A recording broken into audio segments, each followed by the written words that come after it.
اعوذ باللہ من الشیطان اللعین الرجیم بسم اللہ الرحمن الرحیم کل نفس ذائقۃ الموت۔ سب سے پہلے میں تسلیت پیش کرنا چاہتا ہوں ہمارے بھائیوں کے خدمت میں، مولانا اسماعیل ظفر صاحب کے اولادوں کی خدمت میں، اولاد کی خدمت میں، اور میرا ابھی تک جتنے بھی علماء اور مقررین تشریف لائے ہیں سب کا کچھ نہ کچھ ایک خاص تعلق تھا مرحوم مغفور سے، لیکن میں صرف ایک بار ہماری ملاقات جبریل انٹرنیشنل اسکول کے اینول پروگرام میں ان سے ہوئی تھی، اور اس پروگرام میں وہ میرے رائٹ ہینڈ سائیڈ میں بیٹھے ہوئے تھے۔ انہوں نے جس انداز میں ہم سے کہا تھا کہ کیسے ہو بیٹا، اور جس شفقت بھرے لہجے کے ساتھ کہا تھا، اسی شفقت بھرے لہجے نے آج مجھے مجبور کیا ہے کہ میں آج یہاں آپ کے درمیان میں ہوں۔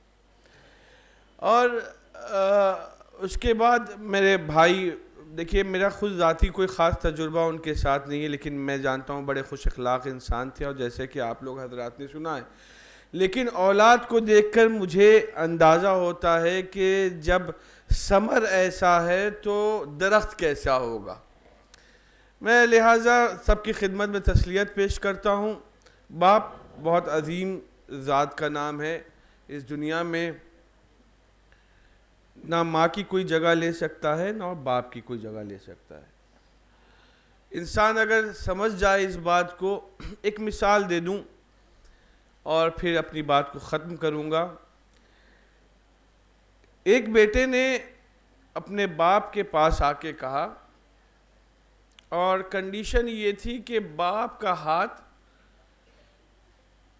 اس کے کندھے پہ تھا، اور باپ کندھے پہ ہاتھ رکھنے کے بعد بیٹے سے کہہ رہا ہے کہ بیٹا یہ بتاؤ دنیا میں سب سے زیادہ طاقتور انسان کون ہے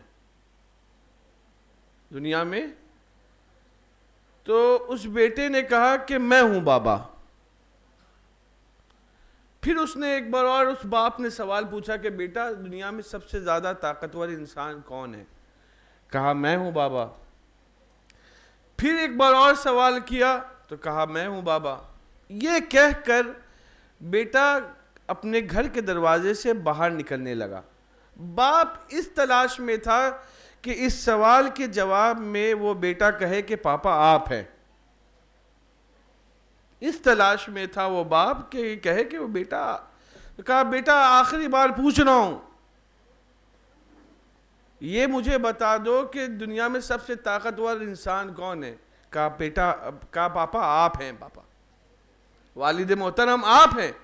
کہا بیٹا ہم نے آپ سے اس سے پہلے 3 بار سوال پوچھا، آپ نے کہا میں، اس بار پوچھا تو آپ نے کہا آپ، ریزن کیا ہے؟ کہا بابا جب آپ اس سے پہلے پوچھ رہے تھے تو میرے کاندھے پہ آپ کا ہاتھ تھا، اور میں اپنے آپ کو دنیا کا سب سے طاقتور انسان محسوس کر رہا تھا، لیکن اس وقت ہمارے کاندھے پہ آپ کا ہاتھ نہیں ہے، اس لیے آپ ہی سب سے طاقتور انسان ہیں۔ لہٰذا میں ایک آخری جملے میں یہی التجا کروں گا، جن لوگوں کے ماں باپ باحیات ہیں آپ اپنے ماں باپ کا احترام کریں، ان کی قدر و قیمت کو سمجھیں، کیونکہ ایسی دولت دنیا میں آپ کو پھر کبھی نہیں ملنے والی۔ والسلام علیکم ورحمۃ اللہ وبرکاتہ۔